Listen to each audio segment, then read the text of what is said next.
안녕하세요. 오감만족 김다영입니다. 자, 일본과의 관계 그리고 북한의 발사체 소식과 더불어서 또 우리 시장의 부진한 실적까지 시장이 좀 오늘도 많이 힘들어 보입니다. 이런 시장일수록 좀 빠르게 대응을 해보셔야겠죠. 오늘도 이영재 전문가와 함께 빠른 시장 대응 저희 오감만족과 함께 해보시기 바랍니다. 전문가님과 인사 바로 나눌게요. 안녕하세요. 안녕하십니까. 오늘도 여러분과 주식 이야기를 진행할 이영재입니다. 네, 그래서 오늘 시장 흐름은 또 어떤지 살펴보겠습니다. 계속해서 이슈가 나오고 있죠. 네, 일단은 지수만 보면은 코스피가 2059까지 내려갔고요. 네. 코스닥이 말씀드렸던 손절 라인 밑으로 내려왔어요. 그쵸. 650보라 그랬는데 네. 643이라는 얘기는 신저가 레벨을 들어갈 거라는 얘기거든요. 그러니까 이 얘기는 한번 반등을 줘도 반등이 이제 아예 의미가 없다는 얘기. 그러니까 네, 반등 주면 그쵸. 이렇게 파동을 그리면서 하락세를 이어갈 수 있는 차트가 돼가지고 제 생각에는 좀 더 낙폭이 깊어질 가능성이 높다. 신저가로 향해 갈 수도 있다고 생각이 네. 돼요. 특히 미중 무역 분쟁이 아직 끝난 게 아닌 상태에서 우리나라 한일 간의 갈등도 고조되고 있고, 그쵸. 러시아 영공 침범하고 있고, 북한 미사일 쏘고 있고, 사면 초과예요. 그렇다고 우리가 실물 관계 좋은 것도 아니고, 예를 네. 들면은 미국 같은 경우는 자체 경기가 좋은데, 그쵸. 중국도 뭐 옛날보다는 성장세가 둔화했다고 해도 괜찮죠. 중국 자체가 워낙에 성장세가 예측이 빨랐고 이제까지 빨리 와서도 그러는 거지. 네. 크게 뭐 부러지거나 하는 시장이 아니고 내수 시장이 워낙 또 크기 때문에 저희처럼 이제 전적으로 수출에 의지하지 않아도 되는 시장이지만은 네. 저희 같은 경우는 지금 사방이 막혀 있는 상태고 거기다가 이제 내부적으로 정쟁은 더 심해지고 네. 추경 예산도 통과가 안 되고 있고 그런 상황이라서 사실은 글쎄요, 야당 입장에서는 현재 경기가 안 좋으면 안 좋을수록 내년 총선에 유리하다고 생각할 수도 있겠죠. 네. 어쨌든 요즘 이제 느끼는 건데 사실은 정치 투표를 하는 거 자체가 과정인데 네. 좋은 사람들 뽑기 위한 과정인데 결국 이제 지금 뽑힌 사람들이 그 과정을 목표처럼 생각을 해가지고 움직이는 경향이 있어서 좀 인생이 뒷전이 아닌가라는 국민의 한 사람으로서 안타까움이 있어요. 네. 근데 문제는 일단은 결과적으로 지금 코스닥이 말씀드렸던 손절 라인을 깨고 내려갔다는 그쵸. 얘기고 코스피도 이제 아슬아슬한데 네. 코스피 같은 경우는 예를 들어서 이렇게 물어보는 사람도 있어요. 이제 일본 간의 그 무역 분쟁이 분쟁. 조금 완화되면 지수가 상승으로 돌리지 않을까라는 얘기를 하기도 해요. 근데 반대로 생각하면은 삼성전자 하이닉스가 안 빠졌어요. 예를 들면은 정통으로 연관성이 있는 애들이 결국은 삼성전자 하이닉스인데. 그렇죠. 지수가 빠지면 같이 빠지고. 그렇죠. 근데 일단은 삼성전자 하이닉스는 지수가 빠짐에도 불구하고 네. 견조한 흐름을 보여준 삼성전자거든요. 견조하고 하이닉스도 오히려 요즘 구간에서 계속 상승을 하고 있었어요. 네네. 그러니까 오히려 외국인 수급도 들어오고 필라델피아 반도체 지수가 올라가는 측면이 있어서 그쵸. 결국은 소재 산업이 이제 소재가 제대로 공급이 안 되면 그때부터 이제 문제가 발생했다고 생각하고 지수가 오히려 주식이 빠질지 모르겠지만 네. 그 전에는 일단은 현재 리스크를 하이닉스하고 삼성전자가 반영한 게 없어요. 그렇기 때문에 예를 들어서 리스크를 반영했다면은 네. 나중에 지금 코스피가 좀 죽다가 반등을 줄 때 삼성전자 하이닉스가 반등의 선봉장이 될 수 있는데 네. 지금 얘들은 시세를 뭐 죽은 게 없기 때문에 기술적이나 뭐 반등을 줄 구간이 있는 게 아니고 오히려 추가 상승을 해야 될 구간이기 때문에 네. 만약에 좀 쉬어가게 되면은 지수가 추가적으로 무너질 가능성이 높다라고 판단이 되고 네네. 지금 시장에서는 일단은 비중 축소를 하셔야 될 것 같아요. 네. 주식 비중 축소하시고 현금 가지고 계시고 오늘이 만약에 월요일이었으면 인버스를 좀 넣으라고 말씀드렸을 것 같은데 그쵸. 월요일이 아니기 때문에 주말에 어떤 소식이 나올지 몰라서 당장 뭐 해증을 하기에는 추가적으로 하기에는 어려운 시장이지만 원래는 저희가 이제 계속 이제 트레이드 앤 인버스 전략을 쳤기 그쵸. 때문에 해지 앤 트레이딩 전략을 쳤기 때문에 해지가 기본적으로 돼 있다고 판단을 하고 그 다음에 나머지는 이제 트레이딩 하는데 들어가시라고 말씀드렸는데 네. 해지 물량을 더 늘리긴 힘들어요. 주말에 갑자기 뭐 예를 들어 좋은 뭐 뉴스가 나오거나 뭐 어떤 리스크가 완화되는 국면이 나온다면 어떻게 될지 모르는데 네네. 일단 현금 비중은 가지고 계셔야 될 것 같아요. 네, 여기서 그쵸. 지금 만약에 코스피가 2050선을 못 지키고 40선 깨고 내려가면은 제 생각에는 1800대까지도 열려 있거든요. 네. 1850까지도 열려 있다라고 판단이 돼서 쉽지 않은 구간이 될 것 같아요. 왜냐면은 지금 월봉으로 봤을 때 전에 이제 저희가 통상 박스권이라고 했던 네. 하단이 한 1850 정도 레벨이에요. 물론 그 밑으로 내려간 적도 있는데 그거는 2011년 같은 경우는 그리스 리스크 때문에 한번 내려갔던 거고 네. 그 외에는 대충 한 1850선에서 1800, 1850선에서 대충 한 2100선 왔다 갔다 했기 때문에 네네. 이 정도 레벨까지 내려갈 수도 있다라고 판단이 되고 결국은 한번 반등 주고 결국 박스권 장세가 이어갈 수도 있다라는 그쵸. 생각이 드는데 네. 일단 최소한 현재 구간을 지켜주지 못하면은 다소간 좀 힘들 수 있지 않을까라는 네. 생각도 있어. 근데 일단은 월봉상 120선 같은 경우는 이제까지 계속 지켜주고 있던 자리이기 때문에 네. 여기까지는 안 깼으면 하는 생각은 있어요. 여기 깨지면 진짜 1800 봐야 되는 거기 때문에 네. 이 라인은 그래도 지지해주지 않을까. 그게 대충 오늘 기준으로 봤을 때는 한 2024선인데 조금 더 이제 시간이 지나면 월요도 바뀌면 좀 올라오니까 그렇죠. 뭐 글쎄요. 이 정도 레벨이 만약에 무너지면 일단은 1800 봐야 되고 안 무너지면 일단은 버텨줄 수 있는데 지금은 글쎄 저희 주변 상황이 너무 녹록하지 않은 건 확실해요. 네. 그리고 코스피는 지켜줄 것 같아요. 문제는 코스닥이. 코스닥은 정말 손 빨리 빼셨으면 좋겠어요. 왜냐면 제가 계속 코스닥을 안 좋게 말씀을 드리는데, 그러니까 저희 나라가 모멘텀이 없다고 말씀을 드렸어요. 우리나라 모멘텀이 없다. 그렇죠. 그쵸. 왜냐하면 아까 말씀드렸던 대로 대외적인 악재대로 있고 내부적으로 찌지고 볶고 뭐 내년 성손 준비들 하고 준비하고 뭐 앉아 있고 네. 그리고 문제는 예를 제약 바이오가 너무 올라왔고 이제까지 코스닥 끌고 온 게 제약 바이오였는데 이제 제약 바이오가 제가 계속 말씀드렸다시피 끝물이고 몇 종목들 만약에 임상 성공한 아이들이 있으면은 걔네들은 올라갈 수도 있겠죠. 그런데 전체 섹터가 옛날처럼 힘있게 올라가기는 좀 쉽지 않겠는 섹터이기 때문에 네. 걔네들이 만약에 내려간다고 가정했을 때 대북주를 좋게 봤던 이유 중에 하나는 뭐냐면은 이 섹터가 코스닥 섹터가 대북주가 좀 이제 덩어리가 컸으니까 자연스럽게 올라오고 제약이 내려가면서 이제 주도 섹터가 바뀌면서 이 코스닥 지수를 지지를 해줬어야 되는데 네네. 둘 다 죽어버리는 코스로 진입을 하기 때문에 그쵸. 코스닥 같은 경우는 낙폭이 더 가파라질 수 있어요. 그래서 코스닥 종목들은 더더군다나 하기 힘든 종목 섹터가 아닌가라는 생각이 들고 근데 문제는 실제로 주식을 오래 해보면은 코스닥 코스피가 다른 거라고 생각하지만 거래하시는 분들도 코스닥 코스피 신경 안 쓰고 사시거든요. 그리고 종목을 보시고 사시죠. 그렇죠. 종목 보고 그쵸? 사죠. 그리고 신경 안 쓰고 사시는 경우도 많고 게다가 코스닥이 만약에 세게 빠지는데 코스피 혼자 나홀로 올라가는 경우가 그러니까 뭐 오늘은 올라갈 수 있고 내일은 올라갈 수 있지만 추세적으로 봤을 때는 그게 완전히 별도로 움직이는 경우가 많지는 않아요. 네네. 그런 측면에서 코스닥 자체가 만약에 죽는다면 코스피도 연쇄적으로 하락할 수 있기 때문에 우리는 일단은 리스크 헤징을 해야 되고 네. 결국은 글쎄요. 아무래도 현금을 좀 들고 계시는 게 좋을 것 같아요. 비중 좀 줄이시고 네. 현금을 좀 들고 계셔야 되지 않을까 그런 생각이 들고 지금 대부분 종목들이 오늘 내려오고 있거든요. 그렇죠. 한 1,800개 정도 종목들이 내려오고 있는데 올라가는 종목 섹터들도 없고 개별주들 몇 개씩 올라가는 거 빼고는 크게 흐름들을 보여주지 못하기 때문에 네네.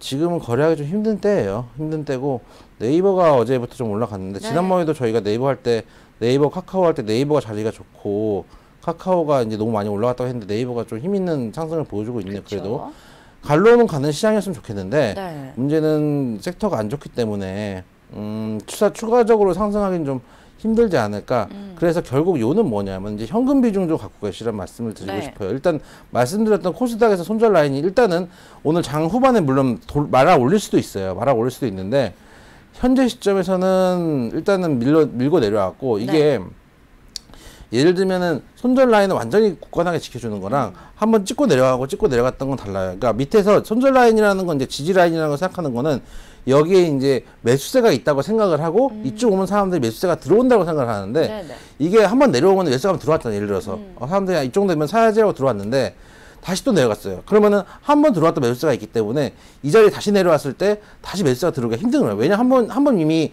돈을 썼기 때문에 그쵸. 그 자리에서 또 돈을 쓸 사람들이 많이 없거든요.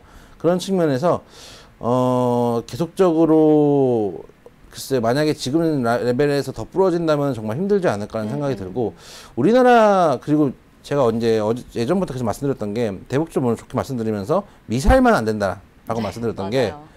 어제 이제 저희 나라가 발표를 할 때 대놓고 이제 탄도미사일이라고 발표를 우리나라가 했죠. 그쵸 이렇게 했죠. 원래는 지난번에 발사했을 발사체라 때는 그랬는데. 예, 원래 미사일이라고 발표했다가 서둘러 발사체라고 얘기를 하면서 네, 정정을 수습을 했던 모습을 보여줬는데 네네네. 어제는 그냥 뭐 단거리 탄도미사일이라고 해서 뉴스를 보니까 기자들이 청와대가 오타를 낸 게 아닌가라고까지 생각을 했다고 하는데 그러니까 이게 이제 요구 사항은 뭐냐면은 이제 오늘 뭐 남조선 뭐에 고한다 뭐 그런 느낌으로 네.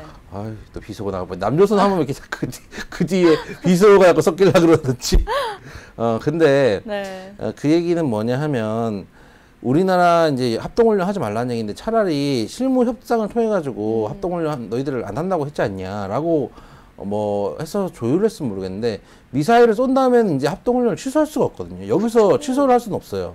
그러니까 우리도 돌아갈 수가 없어요 이제는. 그리고 럼프 형님 이제 오늘 홈페이오 발언을 보면은 네. 트럼프는 대통령은 뭐 일관적이다. 일관적으로 신뢰하고 있고 네. 2, 3주 안에 대화가 재개되기를 뭐 촉구한다. 뭐 그렇게 어제 이제 멘트가 좀 나왔는데 네.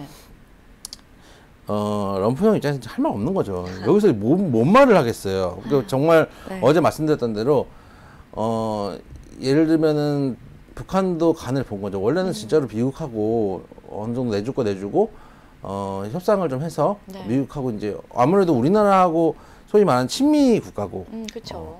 북한은 이제 친중 뭐 친러시아 이쪽 국가고 공산국가이기 때문에 이런 국가들 사이에 경제력 차이가 사실 많이 나잖아요. 그쵸. 중국하고 미국하고 해도 미국이 압도적이고 우리나라하고 북한하고 해도 우리나라가 압도적이니까 우리나라를 보고 우리나라처럼 북한을 만들고 싶었던 생각도 있을지 몰라요.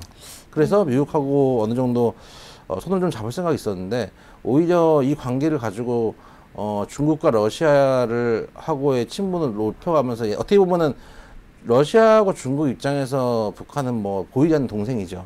거의 뭐 5대 손 뭐 이런 느낌인데 손잡고 뻘이지 뭐 이게 뭐 비슷한 레벨이 아닌데 오히려 그쪽에서 위치를 격상시킨다고 계속 가정을 했을 때는 미국이 더 이상 손 쓸 수 있는 패가 없을지도 몰라요. 그런 상황에서 물론 그렇게 되지 않길 바라지만은 그런 상황에서 현재 구간은 우리나라의 유일한 모멘텀이라고 말씀드렸던 지정학적 리스크 완화라는 모멘텀이 사라진 이상 리스크에 대비를 좀 하셔라. 혹시나 뭐라 그럴까 롤러코스터가 시원하게 떨어질 수 있기 때문에 대비를 하셔야 되지 않는가. 현금 비중을 원래 제가 계속 트레이딩 해지 전략을 드렸는데 트레이딩 하던 주식 비중을 좀 줄이시고 해지가 현찰 비중을 늘리셔라 말씀을 드리고 싶고 최악은 뭐냐면 그러니까 제일 좋은 거는 저희가 계속 말씀드렸던 해지 앤 트레이딩 전략들을 오셨어요. 그러니까 해지 물량, 인버스 물량이 최소한 10% 20% 담겨 있어요. 그리고 개별주를 가지고 계시다가 지금 개별주를 팔고 현금을 보유를 하셔라고 말씀을 드린 건데 그러니까 원래 해지 앤 트레이딩을 계속 따라오시면 이게 가능해요. 그렇죠. 왜냐하면 인버스가 있고 주식 물량이 있으면 인버스 물량이 어느 정도 수익을 내고 있기 때문에 주식 물량을 줄이기가 편하고 그러면 현금 비중을 늘리기가 편해요. 근데 대부분 이제 저희 방송들을 안 하고 주식 비중 100%일 거란 말이에요. 그 최악은 뭐냐면은 그러니까 이게 최대로 좋은 코스고 최악은 뭐냐면은 손실을 봤잖아요. 손절을 쳤어요. 갑자기 그러니까 예를 들어서 오늘 3% 4% 빠지면 손절 안 치세요.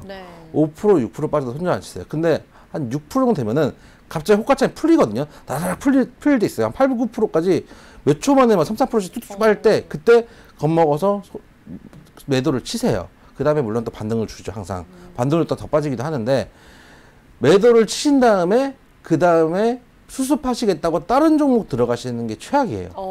그러니까 내가 정말 이 종목 믿고 있고 신뢰하는 종목이고 정말 사랑하는 종목이다. 못 팔겠다. 팔지 마세요. 못 팔겠다는 제가 어떡하겠어요. 근데 최악은 뭐냐 하면은 이것저것 쑤시지 마세요. 이것저것 쑤시면서 그러니까 예를 들어서 여기 5% 손실 났어요. 그러니까 대부분 예를 들면은 2% 3% 손실 난 그러니까 2% 3%가 오늘 상승했어요. 그럼 이거 파세요. 근데 2% 3% 빠진 거는 안 파시고 6, 7% 빠진 걸 파세요. 왜냐하면 이제 2, 3% 빠진 게 힘이 좋으니까 이거는 놔두고 6, 7% 빠지고 막 호가창 풀려나가기 시작하고 덜덜덜 밀려 내려가면은 거의 나니까 이걸 파세요. 그 다음에 1, 2%라도 올라간 걸 사시거나 아니면 거의 안 빠진 걸 사세요. 왜냐면 이게 힘이 좋고 잘 버티네. 근데 나중에 내일이거나 아니면 오후장에 이게 밀려 내려와요. 그러면은 7% 손실 보고 있어 5%또 손실 보고 계속 이게 누적이 되거든요. 그래서 정말 정령 못 파시겠다면 거래 횟수는 늘리지 마세요. 거래 횟수 늘리는 게 최악이에요. 네. 그래서 일단 전략은 헤지 앤 트레이딩 전략의 현금 비중까지 3단으로 말씀을 드리고 최악은 너무 손실을 커버하려고 하지 마라. 네.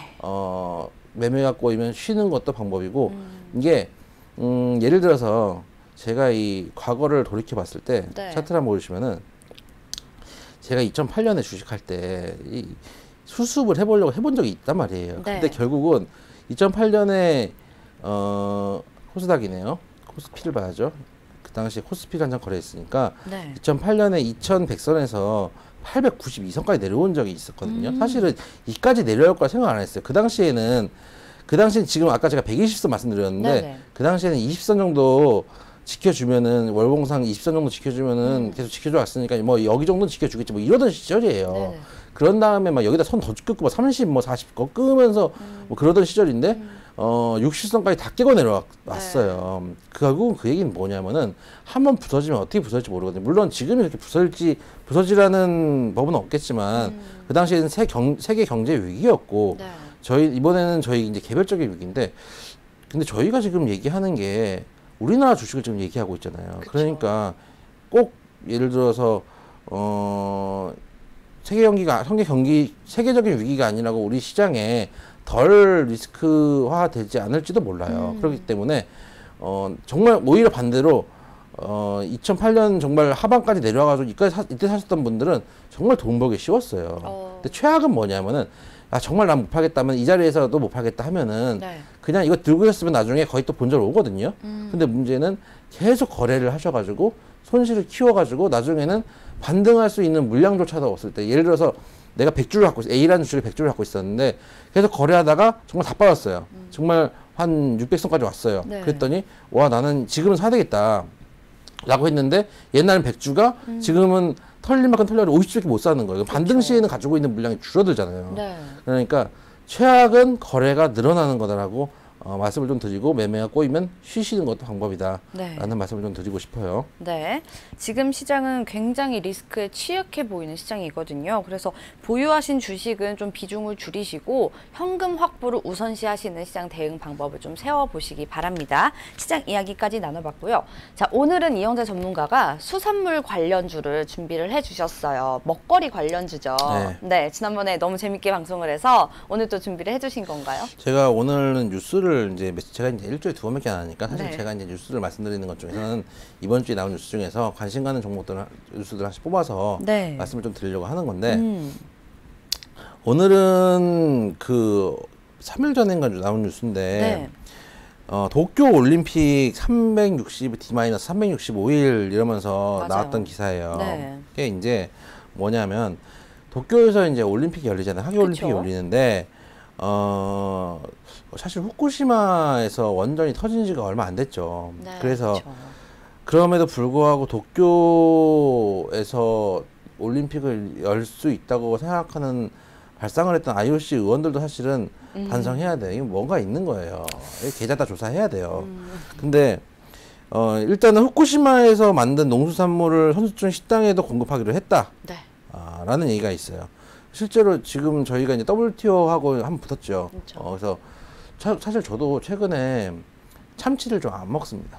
그래요? 그럼요. 그리고 수산물도 웬만하면은 뭐 원래 수산물을 좋아하는 사람은 아니었지만 육식파였지 네. 뭐 해산물 파는 아니었는데 원래 그래도 이제 한 번씩 그러니까 1차를 삼겹살을 먹으면 이제 배가 먹을 때가 부르잖아요. 있잖아요. 배가 부르면 이제 배 안 부르는 회를 먹어야 되거든요. 2차는. 그래서 가볍게 먹으려고 회나 뭐 참치 이런 걸 먹기는 네네. 하는데 요즘 저도 수산물 좀 잘 안 먹게 되더라고요. 좀 피하시게 되는군요. 그럼요. 아무래도 제가 이렇게 살쪘다고 막 사는 건 아니거든요. 나름대로 관리를 하는 거예요. 관리하신 건강 몸? 관리를 네. 하는 몸이에요. 비슷하게 벌크업을 한 것 뿐입니다. 근데 이런 농산물 같은 경우는 예를 들어서 우리나라에서 저희가 아까 얘기했듯이 참치를 안 먹던지 뭐 회를 좀 덜 먹던지 이러면 피할 수 있는데 네. 여기 올림픽 가 있는 선수들은 만약에 후쿠시마산 쌀을 제공하고 거기에 농수산물 제공하면은 일단 먹어야 알짤이 되잖아요. 없잖아요. 그쵸. 알짤 없이 먹어야 되잖아요. 그래서 아예 원전 얘기는 뭐냐면은 이제 조직위에서는 일본 이제 올림픽 조직이죠. 원전 사고 후유증을 털어냈다는 점을 부각해서 부흥 올림픽을 만들겠다 이렇게 네. 하면서 후쿠시마산 농수산물까지 밀어넣겠다. 재고 처리를 하겠다는 얘기죠, 거의. 정말. 원래 이제 방사능을 측정하는 주요 지표인 세슘이 네. 식품 1kg당 100 베크럴이 기준치다. 100 베크럴이. 예, 네. 그랬는데 원래 370 베크럴이었는데 우리 정부가 일본 동일본 대지진 이후에 기준치를 우리는 대폭 낮췄다. 이렇게 됐는데 네. 이제 쌀만 보면은 네네. 어느 정도냐면 지금 일본 같은 경우는 25에서 그러니까 베크럴이 어느 정도 양인지 솔직히 뭐라 그럴까요? 전문적인 분야이기 때문에 네, 그건 잘 알 수 없지만. 역시 높으면 나쁘고 낮으면 좋은 거다라고 생각을 하시면 네네. 25에서 50 베크럴 사이가 22건 그리고 25 베크럴 미만이 99.9%였는데 이게 지금 가져온 뉴스에 안 나왔는데 제가 다른 뉴스를 봤는데 네네. 우리나라 쌀은 그럼 얼마냐? 우리나라 쌀은 0.5 베크럴이 99%예요. 아, 그래요? 거의 100%가 청정하네요. 0.5 베크럴이고 오. 그게 정상이라는 거예요. 그쵸. 대부분 그렇다는 거예요. 근데 지금 일본은 25에서 50 베크럴 사이가 22고 25 네. 베크럴이라고 하는 얘기는 0.5인지 1인지 모른다는 얘기인데 그러니까 25라고 하는 얘기는 24일 수도 있잖아요. 그래서 모른다는 얘기고 확실한 건 25에서 50 베크럴이 22건이나 된다는 얘기는 에버러지가 그 정도에 있지 않을까라고 추측을 하는 그쵸. 거죠. 통계치니까요. 네. 그래서 이런 거를 먹어도 되는 건가라는 얘기가 있어요. 네. 물론 이제 기술적으로 얘기하면은 370 베크럴 정도의 세슘이 포함된 식품 1kg를 먹으면 우리 몸에 미치는 영향이 엑스레이를 한 번 찍을 때의 125분의 1. 아, 엑스레이 한 번 찍을 때보다는 125분의 1. 그 정도의 그렇죠. 그러니까 125분의 1. 370 베크럴 정도의 식품을 125kg를 먹어야지 엑스레이 한 번 찍는 정도의 레벨밖에 안 된다. 그러니까 어떻게 이거 이렇게 보면은 되게 미미하다고 미미하다라고 생각할 볼 수도 수도 있어요. 있어요. 미미하다고 네. 볼 수도 있는데 사실은 근데 예를 들어서 원전 사고 이후에 그 지역 근처에서는 최근에 이제 후쿠시마 지역 근처에서도 네네. 아이들이 이제 암에 걸려가지고 그랬던 맞아요. 경우들도 네. 좀 있어 나왔는데 통계 데이터로는 이 정도면은 125kg를 먹어도 엑스레이 한 번 찍는 거 보다 하고 뭐 다를 게 없지 미미하다. 뭐 이런 그쵸. 건 이런 얘기지만은 실제로 암 발병이 늘어나고 있고 예를 들어서 옛날에도 그렇고 옛날에 이제 그 히로시마하고 그 원전을 네네. 원자폭탄 터지고 네. 그다음에 뭐 우리 이제 제 초등학교 중학교 때 배웠던 그 핵 폐기물에 노출돼서 뭐 네. 이따이 병이라든지 이런 것들이 유행했다고 맞아요. 얘기를 했는데 네. 그런 것들이 벌어지지 말라는 법이 없어가지고 지금 불안에 떨고 있어요. 그래서 네. 이걸 보이콧을 해야 되지 않느냐 이런 뉴스들이 나오고 있고 맞아요. 실제 이제 선수들 인터뷰하는 거 봤는데 뭐 개인적으로 음식을 챙겨가겠다는 선수들도 있고 네.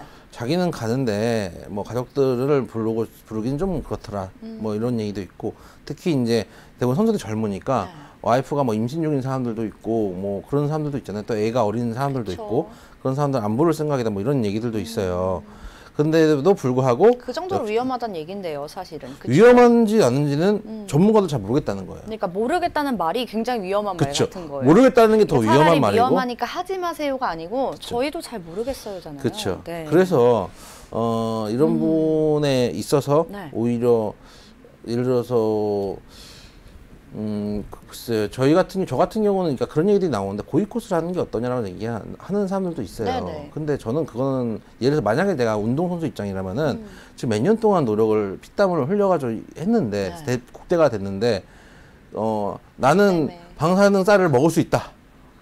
이거 좀 먹고 그냥 나 할란다라고 생각을 하지 포기하고 싶어요라고 하는 사람 한 명도 없을 거예요. 저도 이거를 이제 글로 된 기사 말고 뉴스로 봤어요. 네. 근데 봤는데 정부에서 뭐 지원을 해서 우리나라 원산지가 우리나라인 식재료를 가지고 가서 이제 우리나라 선수단만 따로 네. 식사를 차려주는 방법도 생각하고 있다라고 해서 저는 그 방법 굉장히 좋다라고 생각을 사실은 했거든요. 근데 이게 되게 위험한 거잖아요, 사실. 그렇죠. 먹는 건데. 저라면 먹는 거 장난치는 걸 제일 싫어하기 때문에 이게 방사능이 사람마다 또 차이가 있어요, 그렇죠. 와닿는 게. 맞아요. 네. 개인마다 감수성이 아주 그럼요. 다른 섹터이기 때문에 네. 위험해 보여서 그쵸. 저라면은 일단 도쿄 올림픽을 뭐 가서 구경할 일도 없겠지만 네.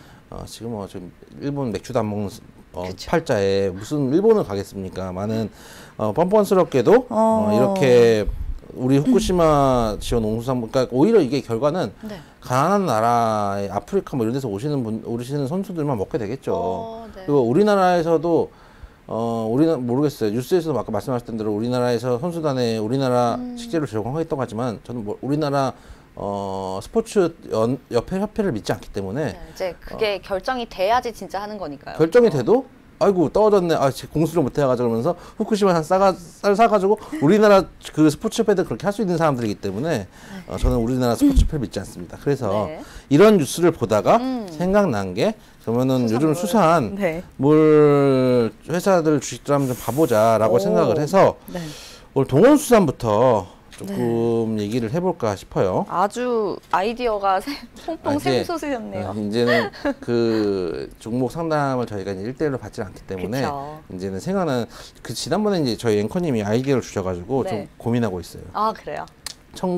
제가 맨날 옛날 얘기하니까 추억의 종목들 한번 해보자고. 응답하라 1997 막 이렇게 그래서 저희가 하자 그랬거든요. SBS 뭐 이런 거 관련된 종목 하고 머나먼 숑바강 뭐 오픈했을 때 나왔던 드라마 뭐 이런 얘기 할까 매주 이게 고민이에요. 네, 그래서 그쵸. 오늘은 수산물 관련주에서 동원수산부터 좀 볼게요. 네, 동원수산은 뭐 많은 분들이 알고 계시죠. 참치 되게 유명하잖아요. 그쵸. 참치캔이. 그렇죠. 네, 살펴볼까요? 이름이 동원인 사람들 항상 지동원 선수도 지참치 뭐 이러고 있고 박동원 선수도 박참치 이러고 있는데 네. 오늘 하는 종목들은 대부분 여러분들이 아는 종목이에요. 동원수산 여러분들 아시다시피 원앙 어업을 하고 있고 있는 회사고 수산물 등을 가공 판매하는 회사고 그 일본 내 도시락 업체 하고 협작을 해가지고 만든 일본 내 호토모토 도시락 사업은 전국 거점 도시를 중심으로 가맹점 출점을 하고 있고 네네. 이런 회사인데 대부분 여러분은 동원 수산하면 뭐 동원 참치죠 뭐. 그쵸. 저도 동원 참치를 잘 즐겨 먹는데 먹어요, 저도. 그럼요. 네. 옛날에는 사조 참치가 별로였거든요. 사조 참치 많이 따라 올랐더라고요. 옛날에는 제 어렸을 때만 해도 동원 참치가 좀 더 비싸고 맛있었어요. 그래요? 왠지 지금 생각해보면 첨가물이 뭔가 많이 들어간 거예요. 짭짤하고 야는 뭔가 좀 싼데 싸고 저렴하게 살 수가 있는데 뭔가 퍽퍽하고 짭짤한 맛이 없어요. 지금 생각해보면 첨가물이 뭔가 많이 들어간 거예요. 가미가 됐다는 건데, 그렇죠? 염지가 많이 된 닭하고 똑같은 거죠. 여기 생닭이었고. 그래서 사조 참치인데 많이 올라왔더라고요. 초심을 버린 거죠. 뭐 지금 생각해보면은. 그런데 동원수산이 이런 회사인데 일단은 올해 1분기 기준으로 매출액이 좀 감소했고 26.58% 감소했고 영업이익도 영업이익은 11.64%는 증가했어요. 네네. 이제 아무래도 매출 수익성 자체가 좀 나아진 거라고 판단할 수도 있는데 일단은 1인 가족 가구 증가하고 합리적인 가격, 편의성을 중시하는 생활 패턴 때문에 도시락 시장에서 어느 정도 강세를 좀 보이고 있지 않은가라는 분석이 있는데 일단은 최근에 차트를 보시면 만약에 지금 시점에서 그러니까 사실은 오늘 그런 생각도 해요.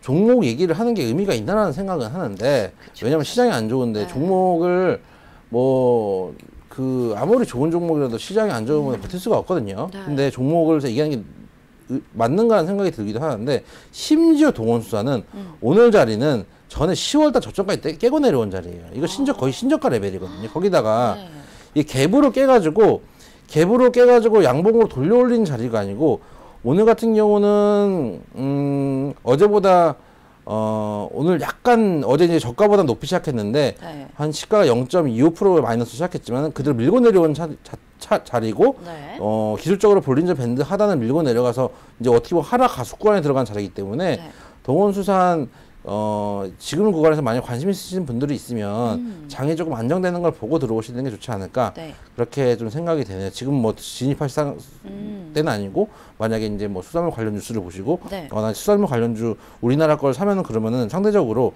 최근에 뭐 일본 제품들 불매 운동을 한다고 모나미나 이런 게 움직이고 있는데 상대적으로 수혜를 받는 거 아닌가라고 생각할 수도 있겠지만 차트적으로 일단 무너져 있기 때문에 이 종목은 지금 손대기에는 어려운 종목이 아닌가. 옛날에 제가 사실은 동원수산을 좀 거래를 했었는데 동원수산을 거래하기는 그 당시에는 어땠었냐면은 이 구간에서 제가 한번 먹었던 기억이 나는데 이게 첫 번째 상승한 걸 못 먹었어요. 왜냐하면 이게 들어갈 수 있는 자리는 있는데 사실 제가 동원수산에 관심 있는 종목이 아니었거든요. 이게. 근데 어떻게 또 관심을 갖게 되셨어요? 한번 왔다가 내려왔는데 이 자리에서 버텨주잖아요.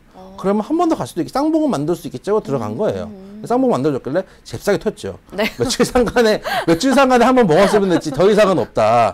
이렇게 생각을 하지. 왜냐면은 네. 이거 첫 상승을 먹기는 쉽진 않아요. 물론 첫 타점이 나오기는 하는데 네. 원래부터 관심이 있던 사람들은 모르겠지만 제 거래량도 뭐 많지 않고 한 종목이라서 원래 관심이 없었는데 급등 한번 해주니까 그 다음 급등은 먹을 수 있는 자리가 나와서 먹었던 기억이 있는데 네. 이런 식으로 기술적으로 접근을, 그러니까 예를 들어서 동원수산이라고 해도 어떤 종목이든 기술적인 접근을 제외를 할 수는 없거든요. 그래서 지금 측면에서는 들어가기 좀 힘든 종목이 아닌가 라는 좀 생각이 듭니다. 네. 자, 동원수산까지 살펴봤습니다. 동원수산은 뭐 지금 차트상 흐름이 거의 신저가를 갱신할 정도로 좀 좋지가 않아서요. 접근이 다소 좀 불안해 보이는 면 참고하시기 바라겠습니다. 자, 그 다음에는 사조. 그렇죠. 그렇죠. 사조를 좀 한번 살펴볼게요. 비슷한 이제 아까 말씀드린 사조 참치라고 하는, 그다음에 계열사들 많죠. 그쵸. 사조 모양도 있고 뭐 대림도 맞아요. 있고 하는데 네.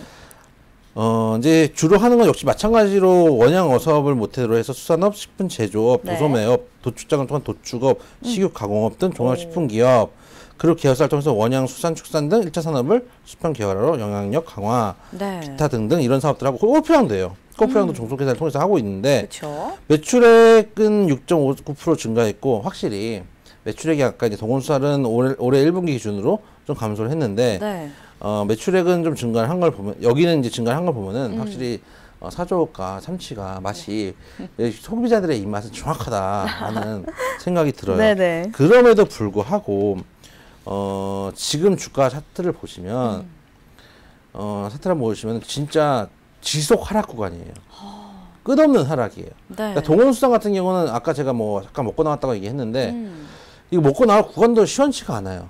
그래서 이런 종목은 저는 기본적으로 손을 안 댄다고 생각을 해요. 네. 이게 차트가 한번 흐르기 시작하면은 다시 반등을 주기 위해서는 옆으로 한번 기어야 되거든요. 네네. 그러니까 이렇게 내려갔다가 V자로 반등하는 경우는 잘 없어요. 그러니까 그리고 요즘 제가 이제 가져온 종목이 꼭 시장에서, 특히 이제 요즘은 저희가 이제 방송을 하는 게 네. 저만 하는 게 아니고 다른 전문가들이 다 하기 때문에 그렇죠. 다들 핫한 것만 가져와서 치열합니다. 그런 핫한 것만 가져와가지고 겹치는 얘기만 하기 싫어가지고 네네. 나는 아웃사이더다 이렇게 생각을 하면서 가져오는데 네.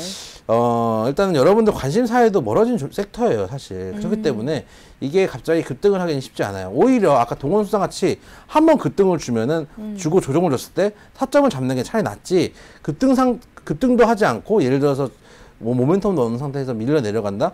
그리고 특히 지금 원양어선을 하고 있으니까 대부분 이제 뭐 우리 인근 해는 아니고 저기 대서양, 멀리 뭐 가겠죠? 태평양, 네. 뭐 저기 오호츠크 해 뭐 이런 데 가가지고 하고 있는 건데, 예를 들어서 오히려 저처럼 실제로는 동원수산이나 뭐 사조산업의 연대사 낚아오는 고기인데 네. 일본 생각하면서 물고기를 안 먹는 사람들도 있잖아요. 저 같은 경우는 잘 안 먹거든요. 그쵸. 또 제 주변에도 괜히 이제 사실 우리나라 유통시장을 잘 안 믿잖아요. 우리나라 국산이라고 써있지만 실제로는 후쿠시마 산인지 뭐 후쿠오카 산인지 어떻게 알겠습니까? 그래서 오히려 조금 예를 들어서 특히 도쿄 올림픽 인근이 되면은 이게 뉴스가 많이 나올 거거든요. 그런 측면에서 아직도 리스크가 좀 남아있지 않은가라는 생각도 들어요. 그런 측면에서 저는 일단 차트 상태도 네. 제가 지금 이렇게 그려놨으니까 마치 멈춰 보이지만 다 지워보면은 지금 하락 가속 구간에 있어요. 똑같아요. 동원수산이랑. 네. 그래서 이게 멈춤이 발생하기 전까지는 손대기 좀 힘들 구간이고, 만약에 갖고 계신 분이 있으면 오히려 손절해야 될 구간이 아닌가, 그런 좀 생각이 들어서 네. 접근이 좀 어렵지 않은가 말씀을 좀 드리고 싶어요. 네, 사조산업 역시 뭐 아까 동원수산과 같은 맥락입니다. 접근하기 굉장히 어려워 보이고요. 보유하신 분들도 지금 좀 손절 타이밍 잘 잡으셔서 손절을 하셔야 될 것 같습니다. 자, 다음은 한성기업 종목 분석할 시간이에요. 네. 한성기업 좀 기업 설명 부탁드릴게요. 똑같이 이제 수산물하고 수산물 제조 가공업 등을 목적으로 설립된 회사고요. 네.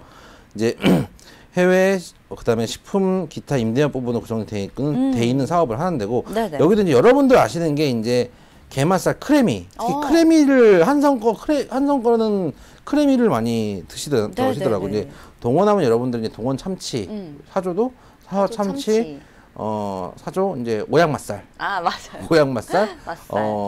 뭐 이런 것들 네. 주로 아시고 있으실 테고 한성은? 이제 한성 같은 경우는 크래미를 좀 많이 어. 먹고 아시는 걸로 알고 있고 네네. 특히 이제 한성 젓갈 젓갈도 조금 많이들 사서 드시더라고요. 네네. 그럼에도 불구하고 매출액도 감소했고 4.33% 감소, 영업이익도 올해 1분기 23.98% 감소. 네. 역시 좋지 못한 흐름을 보여주고 있고 또 이제 국내 최초 수산 가공물 업체 최초로 MSC 인증을 획득했지만은 네. 아무래도 전통적인 사업인 만큼 다들 섹터가 흐름이 좋지 않은 것 같아요. 그렇군요. 그런 측면에서 네. 한성 기업도 지금 접근하기, 이 섹터 자체가 다 그래요. 네. 지금 접근하기는 좀 힘든 어렵다. 섹터가 아닌가라는 생각이 들어서 얘도 오히려 갖고 계신 분들은 손절을 치셔야 되지 않는가 그런 생각이 드는 종목이다. 혹시나 관심이 있으신 분들은 네. 관심을 끄셨으면 좋겠다. 아. 그런 말씀을 좀 드리고 싶어요. 네. 한성기업 뭐 말씀하셨다시피 크래미에서 좀 유명한 기업인데요. 이 종목도 지금 섹터 자체의 흐름이 좀 좋지 않기 때문에 관심조차도 갖지 말아라라고 그럼요. 네, 언급을 좀 해주셨습니다. 그만큼 리스크가 크기 때문에 주의를 좀 당부를 드릴게요. 자, 마지막 종목은 CJ 시푸드거든요. 네, CJ 시푸드 설명해 주시죠. 마찬가지로 어묵, 맛살, 햄, 김 이런 것들을 하고 있고 네, CJ 푸드. 그렇죠. 여러분들 잘 아시는 CJ의 계열사인데 네. CJ 시푸드죠. 그리고 이제 여기는 그나마 나은 게 CJ 제일제당 식품연구소랑 신제품 개발 연구를 지속적으로 하고 있기 때문에 네네. 올해 1분기에도 신제품 개발 하고 있지만 올해 1분기에는 네. 신제품 개발 실적 일단 없는 것으로 돼 있고요. 네네. 일단은 계열사가 있고 연구를 하고 있다는 데서 다른 데보다는 조금 경쟁 우위에 있을 수도 있다는 생각은 들어요. 네네. 또한 지금 차트를 보시면 아까 차트는 다 무너지는 차트인데 네, 이 차트 얘는 최근에 한번 강한 시세를 준 적이 있어요. 네. 특별히 뉴스가 나온 건 없는 것 같은데 일단 수급으로 밀고 올라간 것 같기도 하고 일단 강한 시세를 한번 준 적이 있는데 네. 이게 만약에 이 저점 레벨을 오늘 정도 레벨이 오늘 지금 약간 양봉 나오고 있는데 네. 오늘 정도 레벨에서 만약에 양봉이 나오고 돌려 올라가면은 한 번 더 자리가 나올 수도 있어요. 한 번 더 단타를 먹을 자리수가 나올 수도 있고 네. 만약에 여기서 볼린저밴드 하단까지 안쪽으로 진입을 못하면은 그러니까 여기가 그러니까 예를 들면은 제가 거래를 이제 주식 얘기를 좀 하면은 네. 어제도 말씀드렸던 게 그 손절 라인 잡아드리고 여기서 만약에 접근하시려면 이 근처에 접근하라고 말씀드리잖아요. 네, 그렇죠. 그러니까 이게 뭐냐면은 손절가인데 왜 매수를 하라고 하냐 이렇게 생각을 하실 수도 있어요. 근데 매매를 하실 거면은 변곡점에서 매매를 하셔야 되거든요. 그러니까 예를 들어서 추세를 타워가는 걸 사겠어 라고 생각을 할 수도 있어요. 근데 이게 추세를 타워가는 거 그러니까 예를 들면은 전체 길게 봤을 때는 추세를 타워가는 건데 여러분들이 생각하는 추세를 타고 가는 거는 이게 아니에요. 여러분들은 장대 양봉이 나오고 어제 양봉이 나왔으니까 매수를 해야 되겠구나 이렇게 생각을 하시지 이걸 추세라고 생각하는 거는 길게 놓고 추세거든요. 예를 들면은 아까 이제 사조 산업 같은 경우를 보시면은 길게 추세를 놓고 보면 엄청나게 하락 추세잖아요. 근데 여러분들이 차트를 이렇게 보시거든요. 크게 보기 때문에 이렇게 보시면은 뭔가 받아잡고 반등 주고 여기서 만약에 한 이 정도 내려왔으면은 한 번 더 반등을 줄 수도 있겠네. 물론 반등을 줬어요. 주긴 줄 수도 있는데 여기서 지금 뭐라 그럴까요? 저항선에서 이미 밀려 내려왔잖아요. 지지를 못 받고 밀려 내려왔기 때문에 여기가 계속 저항선 역할을 해줄 거란 말이에요. 그러면은 이런 종목들에 대해서는 예를 들어서 요만큼 요 구간 정도를 그러니까 같은 종목을 사더라도 추세를 먹으러 들어가는 것보다는 변동성을 먹기 위해서 한 구간 먹고 따먹고 오겠다 이런 생각으로 들어가면 모르겠지만 네. 이렇게 추세를 길게 놓고 보면 추세는 계속 하락 추세거든요. 근데 예를 들어서 얘 같은 경우는 그나마 다른 종목들에 비해서는 추세를 돌리려고 노력하는 종목이고 네네. 그리고 한번 급등을 준 적이 있기 때문에 변곡점 구간에서 네. 만약에 한번 진입을 해보면은 손절이 짧게 잡혀요. 그래서 여러분들이 예를 들어서 추세를 타고 간다고 하면은 한번 쭉 갔다가도 예를 들어서 한번 조정을 주고 변곡점의 지지가 나오는 걸 확인하고 들어가시는 거지. 네. 예를 들어서 올라갔어요. 네. 올라갔는데 예를 들면 그림을 좀 그려보면은 그림으로 볼까요? 굳이 그려보면은 네. 노트가 도화지가 없어서 예를 들어서 굳이 선을 그어보면 이렇게 쭉 선이 나오다가 한번 조정을 주다가 이렇게 나간다고 치죠. 네. 그러면 결국은 예를 들어서 한 요 정도 레벨에서 샀으면은 이 정도 레벨보다는 더 싸게 산 건 맞아요. 근데 이 정도 레벨에서 사는 것보다 저는 오히려 더 비싸게 사더라도 이 정도 레벨에서 사는 게 맞다고 생각해요. 왜냐면은 여기 멈추는 걸 확인하고 들어가니까 추가 상승이 나올 줄 알겠는데 네. 여기에서는 이 구간에서는 지금은 제가 이렇게 그렸으니까 여기서 접힌 건데 이 구간 들어갔는데 여기서 접힐 수도 있잖아요. 그쵸. 그러니까 어디서 접힐지를 모르고 들어가는 거기 때문에 오히려 더 리스크가 있거든요. 네. 그래서 굳이 만약에 이 네 종목을 제가 가져왔는데 CJ 시푸드는 그나마 단타로 좀 먹어볼 구간이 나오지 않을까 싶어요. 네네네. 그래서 마찬가지 단타예요.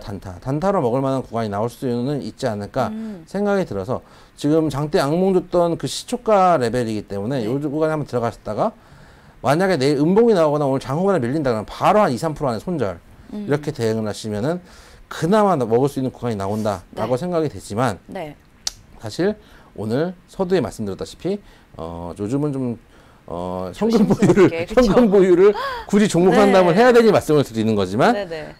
현금 보유를 하셨으면 현금 만약에 보유가 여기 들어가신 먼저죠. 현금이 있으시다 가지고 현금을 계세요. 가지고 계시면. 결론은 네. 아 그렇네요. 그럼요. 방송국 사람들이 종목을 얘기하라 그래서 말씀을 드리지만 굳이 현금이 있으면 네. 현금을 갖고 계셨으면 좋겠다. 네. 이렇게 좀 말씀을 드리고 싶어요. 네. 지금 시장은 뭐 현금 보유가 굉장히 우선적인데요. 그래도 이 종목에 좀 관심이 있으시다, CJ 시푸드 관심이 있으시다 하시는 분들은 단기적 대응으로는 가능한 영역이라고 말씀을 하셨습니다. 무지하게 빠른 손절과 함께. 네. 엄청 잽싸게. 예. 그렇죠? 자, 오늘은 수산물 관련주에 대해서 종목 분석하는 시간 가져봤습니다. 오늘 도움 말씀 주신 이영재 전문가께 감사 인사드릴게요. 감사합니다. 감사합니다. 네, 생방송으로 진행된 우간만족 저희가 준비한 순서는 여기까지입니다. 자, 오늘 곳곳에 호우 경보가 내렸다고 합니다. 그만큼 비 피해 없으시도록 꼭 유의하시고요. 알찬 주말 보내시고 저희는 다시 월요일에 밝은 모습으로 인사드리겠습니다. 슬기로운 투자 생활은 ITBC와 함께 ITBC 채널 좋아요와 구독 꼭 눌러주세요. 오늘도 시청해주신 여러분 고맙습니다.